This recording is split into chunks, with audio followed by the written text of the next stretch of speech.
ने स्वजागरण, भारत का स्वजागरण, साहित्य में स्वजागरण, इन विषयों पर कार्यक्रमों में हम सब ने हिस्सा लिया है। 12 मार्च 2021 को माननीय प्रधानमंत्री द्वारा इस आज़ादी का अमृत महोत्सव के श्रृंखला के प्रारंभ किए जाने से लेकर जैसा उल्लेख किया गया कि हम 75 कार्यक्रम, कम से कम 75 कार्यक्रम करने के संकल्प ले चुके हैं और उस कड़ी में अनेक कार्यक्रम आयोजित भी किए जा चुके हैं। मुझे ऐसा लगता है, मैंने इस योजना को जब प्रारंभ किया था विश्वविद्यालय में, तब भी ये कहा था, मुझे ऐसा लगता है कि जब 75 सप्ताह पूर्ण होंगे और हम 75 कार्यक्रम कर चुके होंगे और हमारे विश्वविद्यालय के शिक्षक साथी जिन्होंने इस प्रकार के आयोजनों में भाग लिया है और लेंगे, वे यदि सबको एकत्रित कर लेंगे तो एक बहुत अच्छा अभिलेख तैयार होगा। तो महात्मा गांधी केंद्रीय विश्वविद्यालय का अवदान होगा इस वैचारिकी को आगे बढ़ाने में और दूर तक ले जाने में। इन कार्यक्रमों में जितने लोग सम्मिलित हो सके उनसे भी कई गुना लोगों तक इसे पहुंचाने में हमारा एक अवदान होगा। मैं इस बात को पुनर्रेखांकित करूंगा कि आप सब इस बारे में विचार करें, जो लोग भी आयोजित कर रहे हैं कार्यक्रम। इन व्याख्यानों की प्रतिलिपियाँ तैयार कराएं, उनको संपादित कराएं और एकत्रित करके एक पुस्तकाकार रूप, कितना ही विशाल हो उसकी चिंता ना करें, धनराशि की चिंता ना करें, वो मेरा विभाग है, अकादमिक काम आप कर लें, वो मैं करा दूंगा। जब भी हम स्व के जागरण की बात करते हैं और उसे राष्ट्र जागरण की ओर ले जाना चाहते हैं तो हम राष्ट्रीय संगमनी वसूनाम कहा, हम राष्ट्रीय जागरण यहाँ पुरोहिता कहा, ये सब और भद्रमिच्छन्द शहर जहाँ से आचार्य श्रीदेव प्रसाद जी ने बातचीत प्रारंभ की थी, इन सब की पारंपरिकी से लेकर और समकालीनता तक हमारे सामने प्रश्न भी हैं, चुनौतियां भी हैं, एक गौरवशाली अतीत भी है, कठिन भविष्य भी है। आसपास की जो समस्याएं हैं उनसे हमारे संस्पर्श की आशंकाएं भी हैं। आर्थिक समृद्धि के आकर्षण भी हैं और वैश्विक स्तर पर भारतीयता को स्थापित करने के आग्रह भी हैं।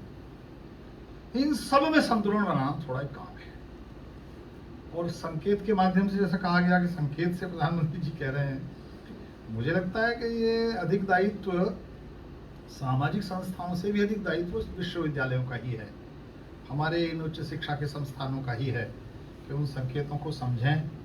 हम सचमुच में सौभाग्यशाली हैं।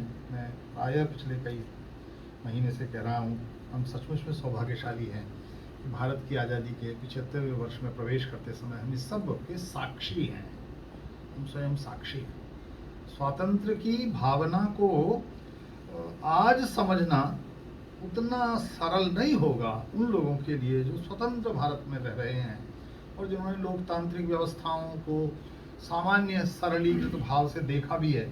एक 1975 में 25-26 जून को लगने वाली इमरजेंसी आपातकाल के काल से लेकर 19 महीने के कालखंड को भी जिन्होंने देखा है, कि उसे भी विस्मित कर दें हम, एक अपवाद मान लें, तभी भारत में लोकतांत्रिक व्यवस्थाओं ने और लोकतांत्रिक मूल्यों ने कभी भी कोई कठिनाई का सामना अधिक किया नहीं है, क्योंकि स्वभावतः हम पारंपरिक रूप से लोकतांत्रिक मूल्यों में विश्वास रखते हैं।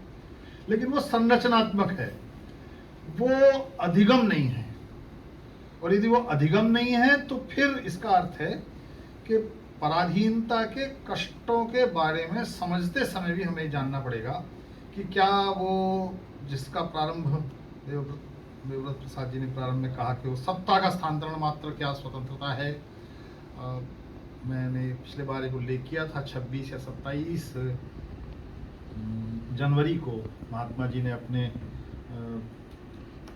सचिव को लिखवाते समय ये लिखा है कि भारत को राजनीतिक और प्रशासनिक स्वतंत्रता प्राप्त हो गई है, अभी से नैतिक स्वतंत्रता प्राप्त करने का प्रयास करना प्रारंभ होगा।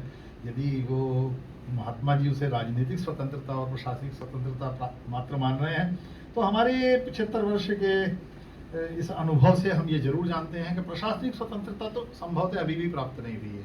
और वही यूरोप के लेखक हैं बर्नार्ड एल्स्ट, उन्होंने किताब लिखी थी बहुत साल पहले, डिकोलोनाइजेशन ऑफ इंडियन माइंड, और वो भारतीय मस्तिष्क के औपनिवेशीकरण से परेशान है।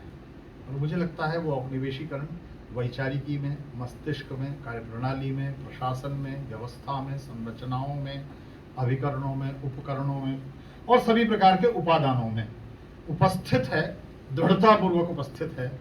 वो भी एक चुनौती है राष्ट्र के जागरण की। उससे भी हम कैसे जूझेंगे, इस प्रश्न को कैसे संबोधित करेंगे, इस पर भी हमें विचार करने की आवश्यकता है।